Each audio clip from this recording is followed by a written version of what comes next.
ഈ brain ഡ്രെയിനെ brain gain ആക്കി മാറ്റുമെന്നാണ് ഇക്കഴിഞ്ഞ ബജറ്റിന്റെ സമയത്ത് നമ്മുടെ മുഖ്യമന്ത്രി പറഞ്ഞത്.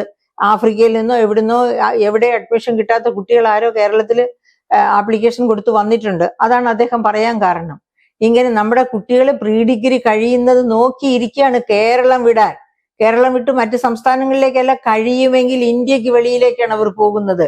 അതിനാണല്ലോ നമ്മൾ ബ്രെയിൻ ഡ്രെയിൻ എന്ന് പറയും. എന്തുകൊണ്ടാണ് ഇങ്ങനെ ബ്രെയിൻ ഡ്രെയിൻ? സ്വന്തം മാതാപിതാക്കളെ വിട്ട്, സ്വന്തം നാട് വിട്ട് വിദേശത്ത് പഠിക്കാൻ പോകണമെന്ന് ആർക്കും താല്പര്യം കാണില്ല. അവർക്ക് ആഗ്രഹിക്കുന്ന തരത്തിലുള്ള മികവുള്ള വിദ്യാഭ്യാസ സ്ഥാപനങ്ങൾ, അത് ആരോഗ്യ മേഖലയിലുള്ളതാകട്ടെ, മറ്റ് എഞ്ചിനീയറിംഗ് മേഖലയിലുള്ളതാകട്ടെ, മറ്റ് ടെക്നോളജിയിൽ, അത്തരം മികവുള്ള വിദ്യാഭ്യാസ സ്ഥാപനങ്ങൾ നമ്മുടെ സംസ്ഥാനത്ത്, നമ്മുടെ രാജ്യത്തുണ്ടെങ്കിൽ ഒരിക്കലും നമ്മുടെ വിദ്യാർത്ഥികൾ ഇന്ത്യ വിട്ടു പോകില്ല. അപ്പൊ അവര് പോകുന്നതിന്റെ പ്രധാനപ്പെട്ട കാരണം, ഈ അടുത്ത നാളിലാണ് ഒരു ഇന്റർനാഷണൽ റാങ്കിങ് വന്നത്. ആ ഇന്റർനാഷണൽ റാങ്കിങ് വന്നപ്പോൾ അതിനകത്ത് 500-നകത്ത് വരുന്ന ആകെപ്പാടെ 3 IIT-കളാണ് ഇന്ത്യയിൽ നിന്നുള്ളത്. അതുകൂടാതെ ബാംഗ്ലൂരിൽ നിന്നുള്ള ഐസർ, അതും കൂടാതെ പിന്നെ ആകെപ്പാടെ, അതായത് 2000-ന്റെ ലിസ്റ്റ് വരെ പൊങ്ങി പോകുമ്പോൾ കേരളത്തിൽ നിന്ന് ഒരു വിദ്യാഭ്യാസ സ്ഥാപനമുണ്ട്. ഏതാണ്? അമൃത വിദ്യാപീഠം എറണാകുളം. അത് മാത്രമാണ് 2000 ലോക നിലവാരമുള്ള വിദ്യാഭ്യാസ സ്ഥാപനങ്ങളിൽ നിന്ന് കേരളത്തിൽ നിന്നുള്ള ഏക വിദ്യാഭ്യാസ സ്ഥാപനം. അപ്പൊ പിന്നെ ഈ കേരളത്തിൽ എങ്ങനെ നമ്മുടെ വിദ്യാർത്ഥികൾ ഉന്നത വിദ്യാഭ്യാസം തേടാൻ നിൽക്കും? അപ്പൊ അതുകൊണ്ടാണ് ഇവിടുന്ന് ബ്രെയിൻ ഡ്രെയിൻ ഉണ്ടാകുന്നത്. ആ ബ്രെയിൻ ഡ്രെയിൻ, അതായത് ഈ കഴിഞ്ഞ 10 വർഷം കൊണ്ടാണ് ബ്രെയിൻ ഡ്രെയിൻ ഇത്ര വലിയ തോതിൽ വർദ്ധിച്ചത്. അപ്പോ ഈ ഭരണത്തിന്റെ നേട്ടമാണോ കോട്ടമാണോ ഇത്ര വർദ്ധിച്ച തോതിലുള്ള ബ്രെയിൻ ഡ്രെയിൻ എന്ന് എല്ലാവരും വിലയിരുത്തണം. ബഹുമാനപ്പെട്ട മുഖ്യമന്ത്രിയും അതൊന്ന് വിലയിരുത്തി മാത്രം, നമ്മുടെ കുട്ടികൾ മിടുക്കരായിട്ടാണ് വിദേശത്തേക്ക് പോകുന്നത്, എന്തുകൊണ്ടാണ് ആ മിടുക്കർ ഇവിടെ പഠിക്കാത്തത് എന്ന് ചിന്തിക്കുന്നില്ല. എന്തുകൊണ്ടാണ് കേരളത്തിലേക്ക് ഒരു നൊബേൽ പ്രൈസ് പോലും വരാത്തത്? അങ്ങനെ അത്ര മികവുള്ള വിദ്യാഭ്യാസ സ്ഥാപനങ്ങൾ ഇവിടെ ഉണ്ടായിരുന്നെങ്കിൽ ഇവിടേക്ക് വന്നേനെ നൊബേൽ പ്രൈസ്. അപ്പൊ ഇവിടുത്തെ മിടുക്കര് വിദേശത്ത് പോയാണ് മികവ് തെളിയിക്കേണ്ടത് എന്ന് പറയുന്നത് വളരെ ലജ്ജാവഹമായ ഒരു കാര്യമാണ്.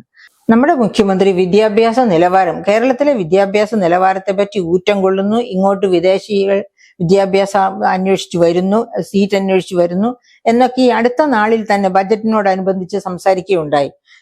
ഇവിടെ അന്താരാഷ്ട്ര പാസ്പോർട്ട് ഇൻഡെക്സ് ഏജൻസി ആയ ആർട്ടൺ ക്യാപിറ്റൽ, അന്താരാഷ്ട്ര പാസ്പോർട്ട് ഇൻഡെക്സ് ഏജൻസിയാണ് ആർട്ടൺ ക്യാപിറ്റൽ എന്ന ഏജൻസി. ആ ഏജൻസി പുറത്തുവിട്ടത് 2021 കാര്യമാണ് പറയുന്നത്. 2021 1.13 കോടി പേരാണ് കേരളത്തിൽ നിന്ന് പാസ്പോർട്ട് നേടിയത്. 1.13 കോടി പേർ. അതായത് ഇത് കേരള ജനസംഖ്യയുടെ 31.6% പേരാണ് 2021 പാസ്പോർട്ട് നേടിയത്. എന്ന് വെച്ചാല് ഇത്രയും പേര്, ഈ 1/3 പോപ്പുലേഷന്റെ 1/3 പേർ കേരളം വിട്ട് പാസ്പോർട്ട് വാങ്ങിക്കുക എന്ന് വെച്ചാൽ ഇന്ത്യ വിട്ടു പോവുക എന്നുള്ളതാണ്. പോകാൻ താല്പര്യം കാണിക്കുന്നു. അത് വിദ്യാഭ്യാസത്തിനാകാം. ആ വിദ്യാഭ്യാസം തന്നെ ഇവിടുന്ന് പോസ്റ്റ് ഗ്രാജുവേഷൻ ഒക്കെ കഴിഞ്ഞ കുട്ടികൾ പോലും കെയർ ഇക്കോണമി എന്ന് പറഞ്ഞാൽ 60+ പോപ്പുലേഷന് നേഴ്സിംഗ്, അവരുടെ നേഴ്സിംഗ് ആവശ്യത്തിന് വേണ്ടിയിട്ട് ഇവിടുന്ന് പലതരത്തിലുള്ള പോസ്റ്റ് ഗ്രാജുവേഷൻ നേടിയവരും പോകുന്നു. വലിയ ഫീസ് കൊടുത്ത്. എങ്ങനെയാണ് ഫീസ് കൊടുക്കുന്നത്? 15 ലക്ഷം മുതൽ 40 ലക്ഷം വരെ ബാങ്ക് വായ്പ എടുക്കുന്നു അവര്. ഈ ബാങ്ക് വായ്പ എടുക്കുന്നവരല്ലാതെ തന്നെ സ്വന്തം പുരയിടം, അതായത് പറ്റേണൽ പ്രോപ്പർട്ടി വിറ്റ് അത് കാശാക്കി അച്ഛനെയും അമ്മയും വാടക വീട്ടിൽ താമസിപ്പിച്ചിട്ട് പോകുന്ന മക്കളുമുണ്ട്. അതായത് അച്ഛനും അമ്മയും തന്നെയാണ് പണം ഉണ്ടാക്കാൻ വേണ്ടി വാടക വീട്ടിലേക്ക് മാറിക്കൊണ്ട് ഉള്ള വസ്തു വിൽക്കുന്നത്. അങ്ങനെയൊക്കെ വളരെ ബുദ്ധിമുട്ടേറിയ മാർഗങ്ങളിലൂടെയാണ് വിദേശ പഠനത്തിനുള്ള ഫണ്ടിങ്. നിങ്ങൾ റിസർവ് ബാങ്ക് ഓഫ് ഇന്ത്യയുടെ വെബ്സൈറ്റിലൊന്ന് കയറി നോക്കൂ. ഒരു 6 മാസം മുൻപാണ് ഞാൻ ആ വെബ്സൈറ്റിൽ കയറി നോക്കിയത് ആവശ്യപ്രകാരം.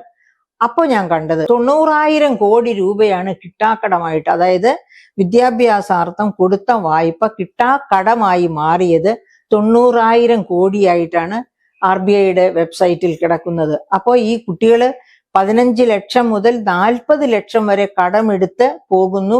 അവിടെ പോയി പഠിക്കാന്ന് വെച്ചിട്ടുണ്ടെങ്കിൽ ഇപ്പൊ കെയർ ഇക്കോണമി പഠിക്കാനാ പോകുന്നെങ്കിൽ കെയർ ഇക്കോണമിയെ പറ്റി 6 മാസത്തെ ഒരു കോഴ്സ്, അതിന് 10-12 ലക്ഷം രൂപയാണ് ഫീസ് വാങ്ങുന്നത്. അത്ര വലിയ എക്സ്പ്ലോയിറ്റേഷൻ ആണ് അവരവിടെ അനുഭവിക്കുന്നത്.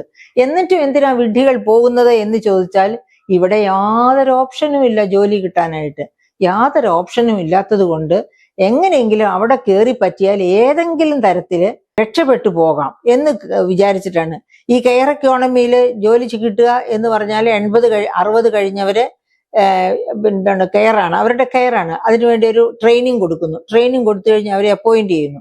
അങ്ങനെ ഏതെങ്കിലുമൊക്കെ വീടുകളിലൊക്കെ ആയിരിക്കും അപ്പോയിന്റ്മെന്റ് കിട്ടുക. പ്രായമായവർ താമസിക്കുന്ന, ബർത്ത് റേറ്റ് ഒക്കെ ഒരുപാട് താണുപോയി എന്നുള്ള കാരണം കൊണ്ട് ഇപ്പോ ഏജ് 60+ പോപ്പുലേഷൻ ആണ് കൂടുതലുള്ളത്. അപ്പൊ പല വീടുകളിലും ഈ പറയപ്പെട്ട ഒരു മകനോ ഒരു മകളോ ഉണ്ടാകും. അവര് വേറെ ആയിരിക്കും, അവരുടെ ജോലിയൊക്കെ ആയിട്ട് അച്ഛനെയും അമ്മയും നോക്കാനായിട്ട് അങ്ങനെയൊക്കെയുള്ള കാര്യങ്ങൾക്കായി ഈ കെയർ സെക്ടർ എന്നും പറഞ്ഞിട്ട് വർക്ക് ചെയ്യുന്നത്. നല്ല ശമ്പളം കിട്ടും. അവർക്ക് ശമ്പളം നന്നായിട്ട് കിട്ടിയാൽ മതി. ജോലി എന്താണെന്നുള്ളത് നാട്ടിലുള്ളവരെ അറിയിക്കണ്ടല്ലോ. പക്ഷെ ചെയ്യുന്ന ജോലി ഇതുപോലെയുള്ള ഈ കെയർ ഇക്കോണമിയിലെ ജോലികളായിരിക്കും. ശമ്പളം കിട്ടുന്നത് ഹൈ ആണ് എന്നുള്ളത് കൊണ്ട് തന്നെ അവർ പോകുന്നു.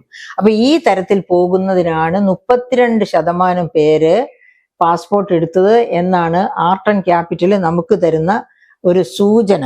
ആ സൂചനയുടെ ഒപ്പം തന്നെ എന്താണ് കോവിഡ് കാലത്ത് ആത്മഹത്യയെ പറ്റി, അതായത് അത് മാത്രമല്ല, അപ്പൊ ഇങ്ങനെ പോകുമ്പോൾ നമ്മൾ ഓർക്കണം, ഈ കഴിഞ്ഞ 10 വർഷം കൊണ്ടല്ല, അതിനു മുൻപ് തന്നെ ഉണ്ട്, ഇവിടെ തൊഴിൽ സൃഷ്ടിക്കപ്പെടുന്നില്ല എന്നുള്ളത് കൊണ്ടാണ്. വിദ്യാഭ്യാസത്തിന്റെ ക്വാളിറ്റി മോശം. ഇനി ഏത് ക്വാളിറ്റിയിലുള്ള വിദ്യാഭ്യാസം കഴിഞ്ഞു വന്നാലും അവർക്ക് ഇവിടെ തൊഴിൽ ലഭ്യതയില്ല കേരളത്തില്. അങ്ങനെ അപ്പൊ ചോദിക്കും, ഈ 40 ലക്ഷത്തിലധികം അന്യസംസ്ഥാന തൊഴിലാളികൾ കേരളത്തിൽ വന്ന് ജോലി ചെയ്യുന്നതോ എന്ന്. അത്തരം ജോലികളുണ്ട്. അത്തരം ജോലികൾ ചെയ്യാൻ നമ്മുടെ യുവാക്കൾ ഏത് ക്വാളിഫിക്കേഷൻ കഴിഞ്ഞാലും തയ്യാറാകണം എന്നുള്ളതാണ് എൻ്റെ അഭിപ്രായം. കാരണം ജോലി ഏതും അന്തസ്സുള്ളതാണ്. കക്കാനും മോഷ്ടിക്കാനും മറ്റ് ശരീര വിൽപ്പനയ്ക്കും പോകാത്ത ഏത് ജോലിയും അന്തസ്സുള്ള ജോലിയാണ്. ഇപ്പൊ അത്തരം ജോലികൾ പോലും അന്തസ്സുള്ള ജോലികളായി അവയ്ക്കുമൊക്കെ യൂണിയനുള്ള കാലമാണേ. അത് നമ്മൾ ഓർക്കണം.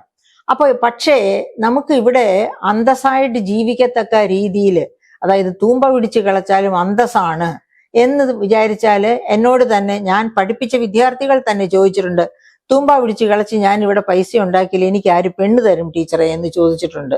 അപ്പൊ നമുക്കതിന് ഉത്തരം പറയാനില്ല.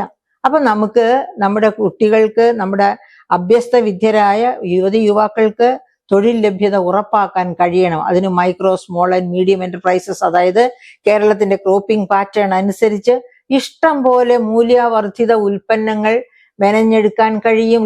ആഗോള വിപണി പിടിച്ചടക്കാൻ കഴിയുന്ന സാഹചര്യം ഇന്ത്യയിലുണ്ട്, കേരളത്തിലുണ്ട്. പക്ഷെ ആ സാഹചര്യം യൂട്ടിലൈസ് ചെയ്യാൻ ഗവൺമെന്റ് ചെറുവിരൽ അനക്കുന്നില്ല. മന്ത്രി P Rajeev ready to eat, ready to cook അങ്ങനെയുള്ള ബയോ പാർക്കുകൾ വഴിയായി അത്തരം ഉൽപ്പന്നങ്ങൾ ഉൽപ്പാദിപ്പിച്ച് വിൽപ്പനയ്ക്ക് വെക്കും, ഒരുപാട് പേർക്ക് തൊഴിൽ കൊടുക്കും എന്നൊക്കെ പറഞ്ഞു. കഴിഞ്ഞ ഓണത്തിന്, ഈ ഓണത്തിനല്ല, കഴിഞ്ഞ ഓണത്തിന് പറഞ്ഞ വാഗ്ദാനമായി ഇതുവരെ അത് പാലിക്കപ്പെട്ടിട്ടില്ല.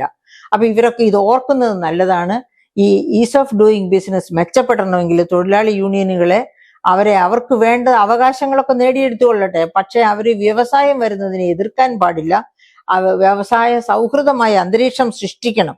അത് പക്ഷെ കേരളത്തില് അതിന് നിയമമൊക്കെ ഉണ്ടാക്കിയിരുന്നു. പിണറായി വിജയൻ മുഖ്യമന്ത്രി ആകുന്നതിന് മുൻപ് തന്നെ നിയമമുണ്ട്. പക്ഷെ അത് പ്രാവർത്തികമാക്കാൻ സമ്മതിക്കില്ല. നമുക്കറിയാം, ഈ ഗവൺമെന്റ് നിലവിലിരിക്കെ തന്നെയാണ് ISROയിലേക്ക് കൊണ്ടുവന്ന എക്യുപ്മെന്റ്സ് ഇറക്കുന്നതിന് പരിജ്ഞാനമില്ലാത്തതുകൊണ്ട് പുറത്തുനിന്നുള്ള തൊഴിലാളികൾക്ക് പറ്റില്ല എന്ന് പറഞ്ഞു. അവർ നോക്കുകൂലി ചോദിച്ചു.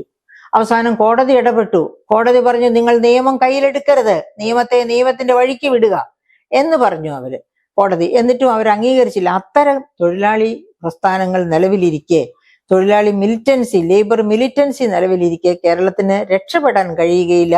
കേരളത്തിലെ കുട്ടികൾ വെളിയിലേക്ക് പോയി തന്നെയേ പറ്റൂ.